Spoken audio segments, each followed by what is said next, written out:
Seja bem-vindo, ouvintes curiosos, a um mergulho profundo. Hoje vamos nos adentrar em um dos enigmas culturais mais intrigantes do mundo moderno, a sexualidade no Japão. Uma terra de contrastes profundos, onde o silêncio público sobre o sexo colide com uma explosão de expressões sexuais na cultura popular. Uma sociedade onde a formalidade e a reserva coexistem com uma indústria de entretenimento adulto vasta e peculiar. Como entender este paradoxo? É realmente um paradoxo ou é a expressão lógica de uma história e uma estrutura social únicas? Nos próximos minutos, vamos desvendar este mistério camada por camada, viajando desde os alvores da história japonesa até o Japão hipermoderno de hoje, explorando seus rituais sociais, suas produções artísticas e as realidades íntimas de seu povo. Este não será um passeio superficial, será uma escavação arqueológica na psique coletiva de uma nação. Para começar, devemos nos remontar às origens, às forças fundacionais que moldaram a percepção japonesa do mundo, do corpo e do prazer. O Japão nem sempre foi uma sociedade reprimida. Na verdade, seus dois sistemas de crenças nativos, o shintoísmo e, posteriormente, a chegada do budismo, ofereceram perspectivas inicialmente muito distintas da moral judaico-cristã que dominou o Ocidente. O shintoísmo, a religião indígena do Japão, é fundamentalmente animista. Vê kami ou espíritos divinos em todas as coisas. Nas montanhas, nos rios, nas árvores, nas rochas e, crucialmente, nas forças da vida e da fertilidade. O shintoísmo não tem um conceito forte de pecado original, nem uma dicotomia corpo-alma na qual o corpo seja visto como uma prisão corrupta do espírito. Pelo contrário, o corpo e os processos naturais, incluindo os sexuais, eram vistos como parte integral do fluxo do mundo natural, impregnados pelo divino. As antigas cerimônias shintoístas frequentemente envolviam rituais de fertilidade e representações fálicas, não como algo obsceno, mas como símbolos de poder criativo e prosperidade para a comunidade. Existia uma naturalidade em relação ao corporal que não era carregada de culpa.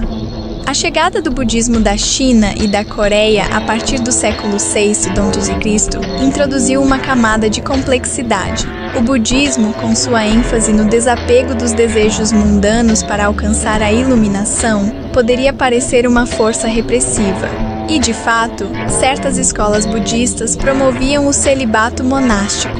No entanto, o budismo japonês se misturou de maneira única com o shintoísmo numa simbiose conhecida como Shinbutsu Shugo. Muitos kami shintoístas foram vistos como manifestações de Budas e Bodhisattvas. Esta fusão mitigou o potencial ascético do budismo. Embora a busca pelo desapego fosse um ideal espiritual, a vida mundana, incluindo a sexualidade dentro do casamento com o propósito de ter herdeiros, era amplamente aceita como o caminho do leigo. A grande influência que realmente codificou a moral social japonesa em padrões de extrema restrição foi o confucionismo. Chegado também da China, o confucionismo não é uma religião, mas um sistema filosófico e ético que se concentra nas relações sociais, na hierarquia e no dever. O confucionismo enfatizava as 5 relações onde cada pessoa tem um lugar e uma obrigação. O súdito deve lealdade ao governante, o filho ao pai, a esposa ao marido, o irmão mais novo ao mais velho, e entre amigos, a confiança.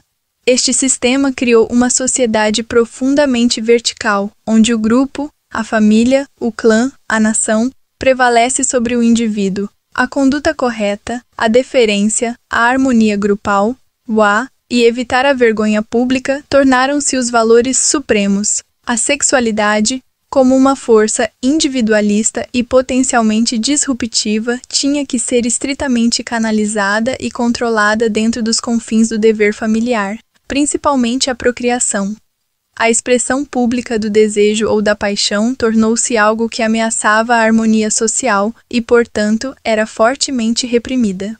Esta combinação única, um substrato shintoísta que naturaliza o corpo, um budismo integrado que não condena completamente o leigo e um confucionismo dominante que exige repressão pública em nome da ordem, criou o caldo de cultura perfeito para a dicotomia que observamos hoje. O privado e o público separaram-se radicalmente. O que acontecia por trás das portas fechadas podia ser uma questão de prazer e certa liberdade, desde que não se falasse abertamente sobre isso e não interferisse nas obrigações públicas. Esta é a raiz de tudo, a separação absoluta entre o omote, a fachada pública, o que se mostra, e o ura, o avesso, o privado, o oculto. O sexo caiu firmemente no reino do ura. Avancemos agora até o período Edo, entre os séculos 17 e 19, porque aqui é que muitas das expressões modernas da sexualidade japonesa começam a tomar forma. O período Edo foi uma era de paz prolongada sob o shogunato Tokugawa, uma paz imposta por um governo autoritário que controlava estritamente a vida das pessoas. Foi durante este tempo que floresceram os bairros do prazer, sendo o mais famoso o bairro Yoshiwara, em Edo, a atual Tóquio. Estes não eram simples prostíbulos, eram distritos murados e isolados, uma espécie de mundo paralelo onde as regras rígidas do confucionismo se relaxavam.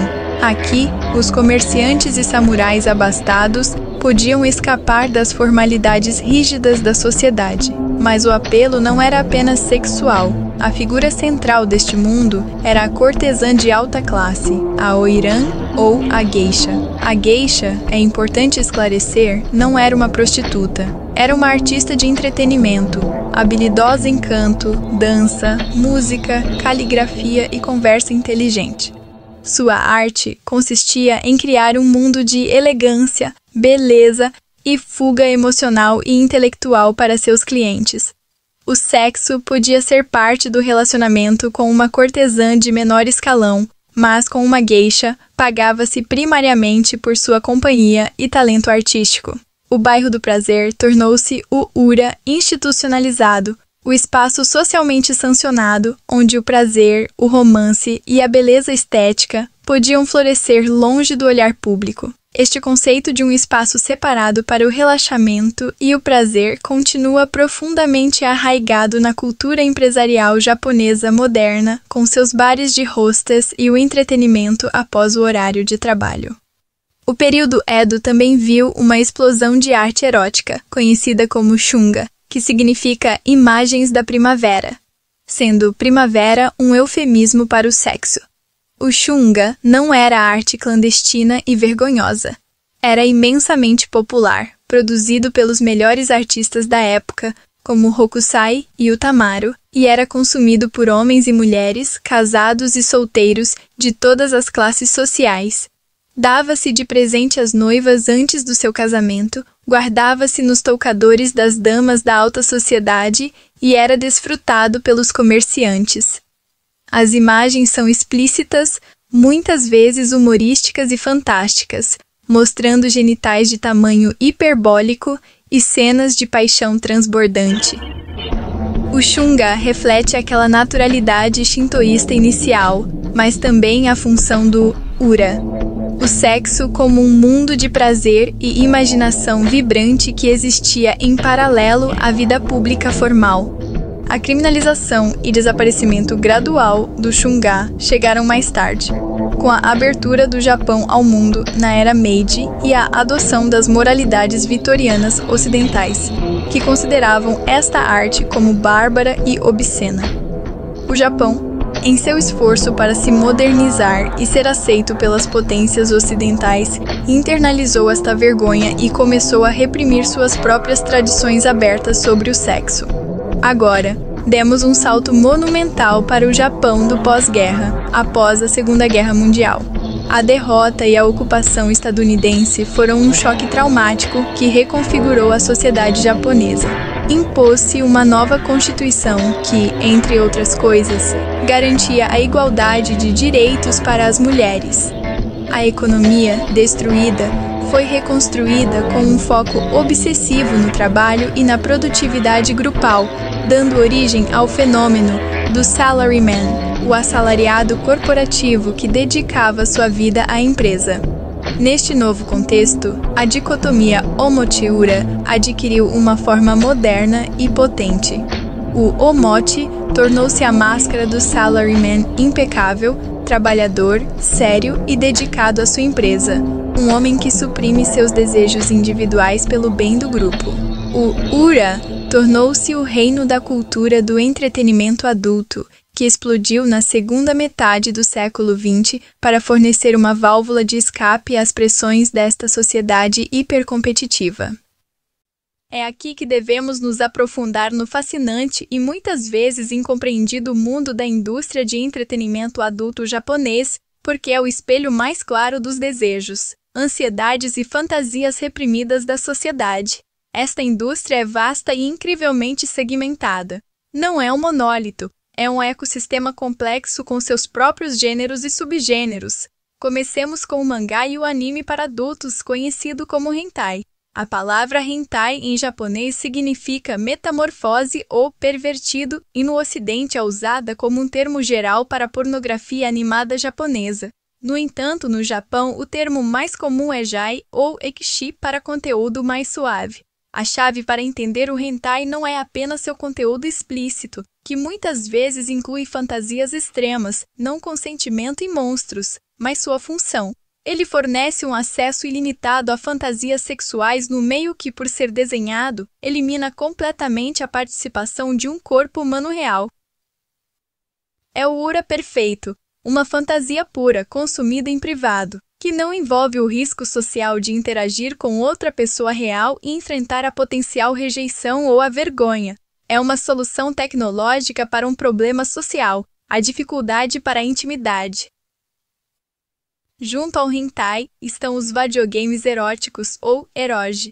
Estes jogos, muitas vezes no estilo de novela visual, permitem ao jogador seguir uma história e tomar decisões que levam a cenas românticas ou sexuais com personagens femininos. Novamente vemos o padrão. O relacionamento é mediado por uma tela, é previsível e está sob o controle do consumidor. Não há o caos nem a vulnerabilidade emocional de um relacionamento real. Depois há o fenômeno das idols. As idols são cantoras e atrizes jovens, extremamente populares, que projetam uma imagem de pureza, inocência e acessibilidade. Seu apelo é deliberadamente não sexual ou, na melhor das hipóteses, sutilmente sexualizado. Elas são projetadas para ser o objeto de uma devoção platônica e romântica, não de um desejo carnal aberto.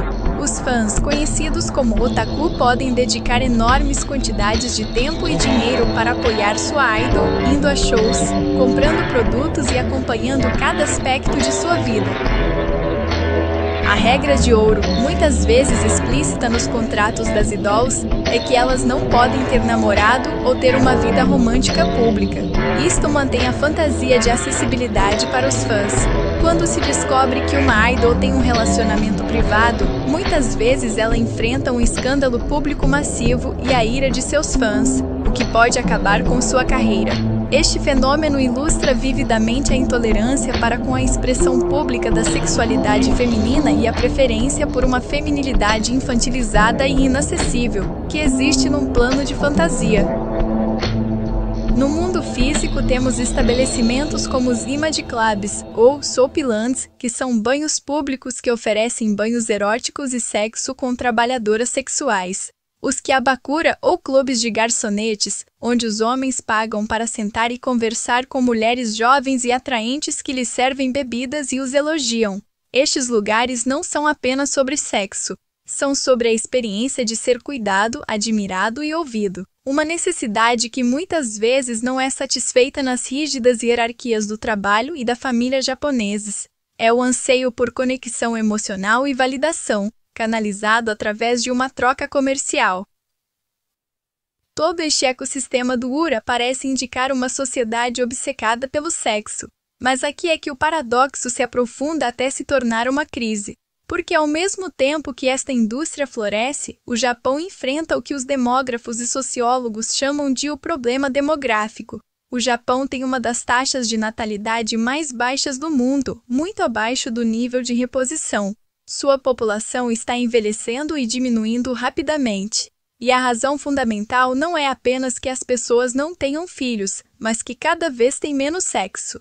Estamos testemunhando o surgimento do que foi denominado os Soushokudanshi, ou homens herbívoros. Este termo, cunhado pela colunista Maki Fukazawa, descreve uma geração de homens jovens que têm pouco ou nenhum interesse em sexo, em relacionamentos românticos ou no casamento.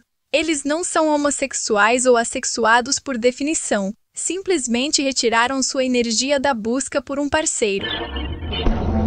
Preferem dedicar seu tempo, dinheiro e energia emocional aos seus hobbies, como videogames, mangá, anime, coleção de action figures ou seus animais de estimação. Para estes homens, o esforço, o risco de rejeição e as expectativas esmagadoras de um relacionamento tradicional, o custo dos encontros, a pressão para ser o sustento da família, simplesmente não valem a pena. Eles encontram satisfação e uma sensação de realização em seus passatempos, que são previsíveis e não apresentam risco emocional. Mas o fenômeno não se limita aos homens. Também existem as herbívoras, mulheres que igualmente rejeitam os papéis tradicionais que as obrigam a escolher entre uma carreira exigente e o trabalho exaustivo de ser uma dona de casa em tempo integral. O casamento e a maternidade perderam atrativo para muitas mulheres educadas que veem como suas mães carregaram o duplo turno e como a sociedade ainda espera que elas sejam as principais responsáveis pela casa e pelos filhos, mesmo se trabalharem em tempo integral. A pressão social para casar, embora ainda exista, está a enfraquecer. O resultado é o que os meios de comunicação chamam de celibato sekuzu, ou sexless, casais casados que já não têm relações íntimas. Estima-se que quase metade de todos os casamentos japoneses são sexless, não por problemas médicos, mas pela perda de desejo, o esgotamento e a falta de comunicação, muitas vezes exacerbada pelo fato de os homens priorizarem o trabalho e as mulheres se concentrarem na criação dos filhos, deixando o relacionamento do casal em último lugar. Então, como ligar os pontos? Como pode uma sociedade com uma indústria de entretenimento adulto tão onipresente e explícita ter uma população tão desconectada da intimidade física real? A resposta parece estar no fato de que o Ura se tornou tão eficiente e satisfatório que substituiu a necessidade do real. O hentai, os eroge, as idols e as garçonetes oferecem uma versão da sexualidade que é de baixo risco, de alta recompensa e completamente controlável. Não é preciso lidar com a complexidade de outro ser humano independente, com suas próprias necessidades, desejos e defeitos. Não é preciso enfrentar o terror da rejeição ou a vergonha do desempenho. A fantasia é mais segura, mais fácil e muitas vezes mais intensa do que a realidade. O Omorte da vida pública, com sua ênfase na harmonia e em evitar a vergonha, tornou a vulnerabilidade que a intimidade real exige psicologicamente insuportável para muitos. É mais fácil retirar-se para um mundo de simulação do que arriscar-se ao caos de uma conexão genuína. Este recuo também se reflete nos espaços físicos. Os Love Hotels são uma instituição japonesa. São hotéis que se alugam por horas com entradas e saídas discretas, quartos temáticos extravagantes e comodidades de luxo. Para os casais que vivem com os pais em apartamentos pequenos e com paredes finas, os Love Hotels oferecem um único espaço de privacidade real para a intimidade. Mas também são um sintoma da falta de um espaço íntimo na vida diária. A sexualidade torna-se um ato compartimentalizado, algo que se faz num lugar específico, num tempo específico, separado do fluxo normal da vida doméstica.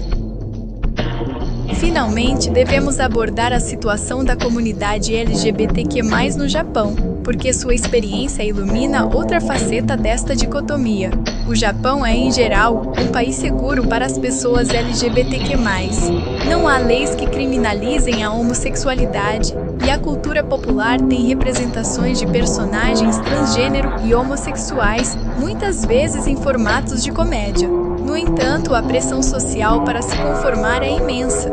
o Omort continua a ser a fachada da família heterossexual tradicional. Não existe o casamento igualitário a nível nacional, embora alguns distritos tenham implementado certificados de união que oferecem direitos limitados. A maioria das pessoas LGBTQ+ japonesas escolhe permanecer no armário no seu local de trabalho e muitas vezes com suas famílias, vivendo sua vida real no Ura. Espera-se que se casem com alguém do sexo oposto e tenham filhos, cumprindo seu dever social, enquanto mantém sua verdadeira identidade como um segredo privado. Esta é talvez a expressão mais dolorosa da dicotomia, a negação do eu autêntico em nome da manutenção da harmonia pública. Em conclusão, o aparente paradoxo da sexualidade japonesa não é uma contradição, mas um sistema coerente, ainda que disfuncional, que se desenvolveu ao longo de séculos. É o resultado de uma cultura que valoriza a harmonia grupal e a ordem pública acima da expressão individual e da intimidade privada. O Omort exige silêncio, formalidade e repressão dos desejos individuais. O Ura fornece uma saída explosiva, comercializada e muitas vezes simulada para esses mesmos desejos.